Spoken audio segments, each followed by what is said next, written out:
మనయే మంత్రాలయ మనసే దేవాలయ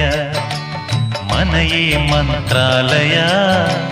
మనసే ದೇವಾಲಯ ದೇವರೆಂದು ಪ್ರೇಮ ಸ್ವರೂಪ ಪ್ರೀತಿ ಮಾತೆ ನಂದಾದೀಪ